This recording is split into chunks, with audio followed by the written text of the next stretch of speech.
Okay, so next up we have academic and social entrepreneur Alberto Alemanno, who is from Good Lobby. So I'd like to introduce him to the stage. Thank you.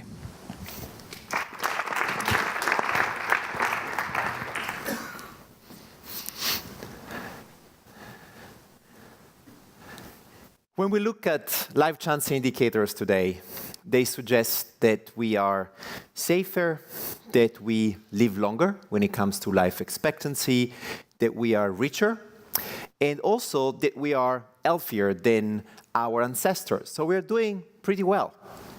Yet, despite this fact, there's an increased awareness or feeling of being somehow powerless. Not necessarily having the ability to change things or to make a difference for our society. We feel that the market is somehow deciding for us, the states, the government, the public authorities are deciding for us. And as a result, because of this increased feeling of powerlessness, we distrust both the markets and the governments. We vote less, and this is a global trend. We engage less in politics, in conventional politics, and we are increasingly afraid about the fact that there are few individuals, 62, who own half of the world GDP. So inequalities are becoming more and more salient. The rich become richer, the poor become poorer, and if in 2010 the super rich could be squeezed into a Boeing 777, today possibly a shuttle would be enough. And perhaps in a few years' time, a Tesla, possibly driverless, will be enough. So that's where we are going. And our digital experience, daily digital experience, is also somehow pushing us to feel even less powerful, in the sense that we are squeezed into clickbait technique, into a revenue model that pushes us to click and to finally, we became aware of this lately, to be part of what we call filter bubbles. So we create our own echo chamber to confirm the biases and ideas that we have. And this awareness is certainly increasing our feeling of powerlessness overall. And then we look at the educational system, which overall hasn't changed much when we look at this picture.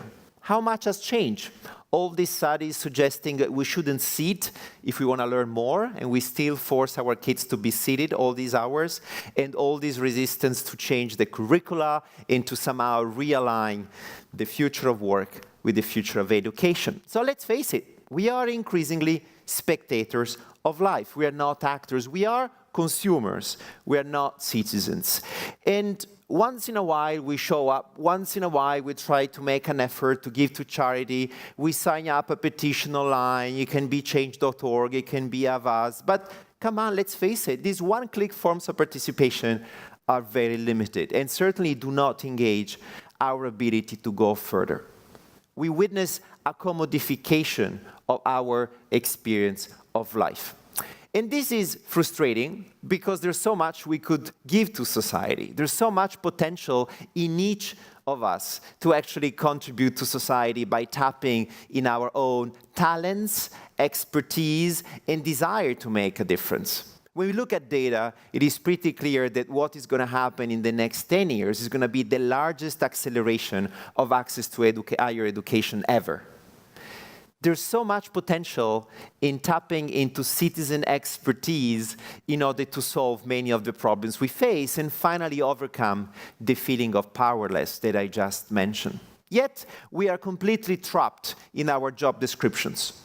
We are expected by society to be a doctor, to be an artist, to be a journalist, to be who people tell us we have to be. And we cannot really free ourselves out of our job description. Yet, there's so much we could give to society. Why we should care about this? Why it is so important to think out of the box when it comes to free and tap into our own expertise to fix future problems? Well, when we look at happiness studies, all the literature suggests that, yes, money is important, That's something that we all care about. But there's something that we actually care or should care more about, which is education, which is, of course, status in society. But what really makes us happy, even though we don't really know about it, is to contribute to society.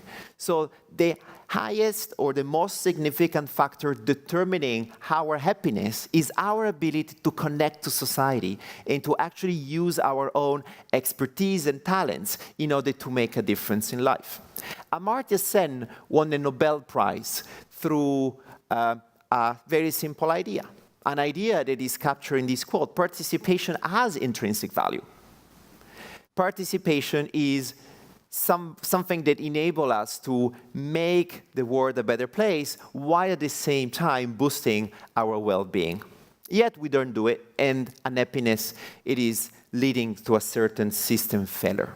So we have never been positioned or better positioned to actually make a difference and contribute to the world because of the more and more expertise and education available and knowledge available to us, yet we're not necessarily doing it so. So how can we fix it? How we can possibly bridge the gap, the reality between the reality and our potential to change that reality? Well, according to a very well-rehearsed script, there are two major options to actually make a difference in society. The first one is classic. It's about voting, something we do every few years. We make a choice, trying to aggregate our collective preferences and to suggest them to our political elected. But there's another option, which is actually to run for office, which clearly is something more demanding for our daily life. So I often say that voting is too little, is something we don't do very often, while running for office is possibly too much, right? Is increasingly entailing huge opportunity cost. But there's a third option, and I'm very provocative here, and this third option that might potentially give you the ability to tap into your own expertise and to bring them into the policy process, into society, is what I call lobbying. Lobbying carries a very negative connotation, especially in Brussels, in this town, where many people practice it. But lobbying, in reality, is only about voicing concerns. It's about trying to influence decision makers of any kind, at the local level, at the international level, about how to make decisions that might take into account all possible interests. Unfortunately, few actors, mainly corporations, have been hijacked lobbying as a tool that might lead this expertise to change the state of the world, when citizens are not really doing so. But it's about time to actually mobilize more people and actually tell them that they can lobby, they can potentially crowdsource expertise for the greater good. That's what I call citizen lobbying. Lobbying by the citizens for the citizens. Max Schrems, possibly many of you have heard of him, is a young law student who decided a few years ago to crowdsource and crowdfund a campaign challenging Facebook for the way in which this company was collecting data and transferring them to the United States. He claimed that the way in which those data were gathered and collected was not compatible with the fundamental right of privacy and data protection we have in Europe. Bottom line, bottom line is that privacy and data in Europe are a fundamental right that has to be protected, whereas in the US are a commodity. So there's a clear philosophical disconnection across the Atlantic. Its battle, which has been supported by thousands of citizens in Europe and mobilized many experts, was successful. So the new way in which social media, but all companies operating in Europe treat our data has improved as a result. Another example is about international roaming. In 2011, we started crowdsourcing experts in Europe in order to figuring out whether we could challenge the way in which telecom operators were charging our phone calls across the European Union.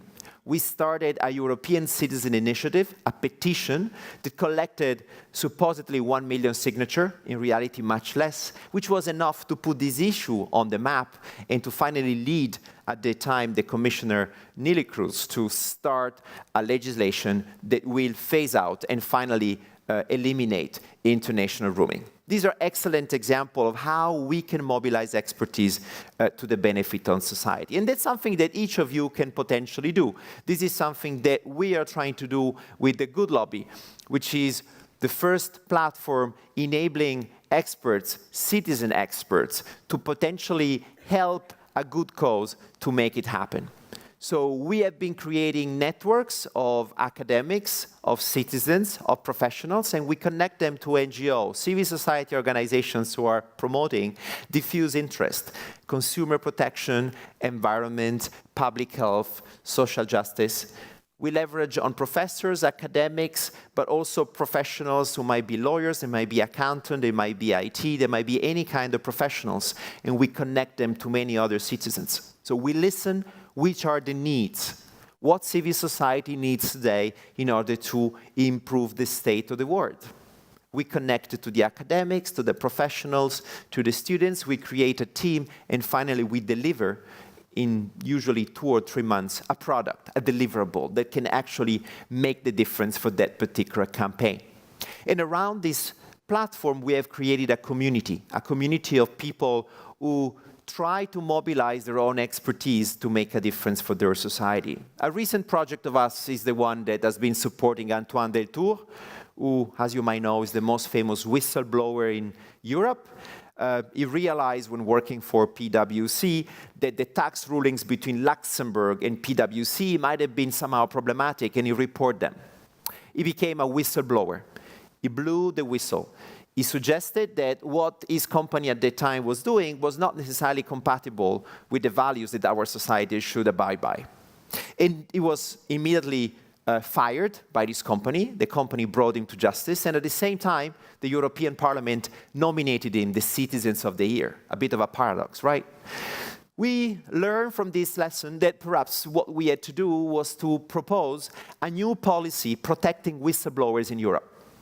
Protecting whistleblowers means saving money to society, because it's a fantastic way to fight corruption, both in the public and in the private sector.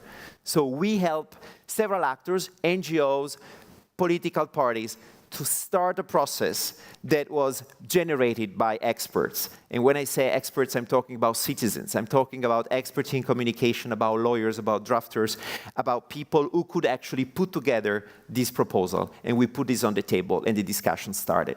Another example, much simpler, we have been helping NGOs in Brussels to obtain the data, the evidence that justified the conclusion of a very controversial agreement between the EU and Turkey. On what basis this agreement has been concluded? We don't know.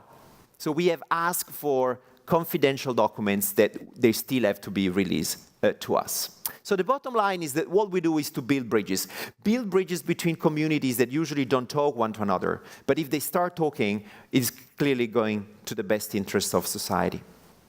Why should you crowdsource lobbying? Why you should start being part of this process? First, because lobbying works. That's why many actors are increasing their budget when it comes to influencing decision makers. Second, because lobbying is win-win. You contribute to society while boosting your own well-being. You connect yourself to your society, and you can do this at very different level. And finally, lobbying is good for democracy, meaning that the many more interests are going to be represented in the policy process, the easier it will be to identify the public interest, which should be the objective of any policy objective.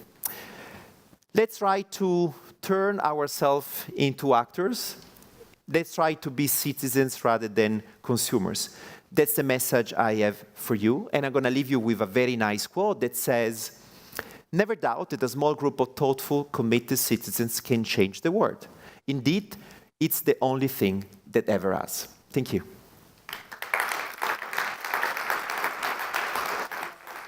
Thank you. Alberto will be moderating our panel session later on, so if you have any questions, if you could leave them till then, that would be great. Thank you very much, Alberto, for your presentation. Thank you very much. Wonderful. Chocolate.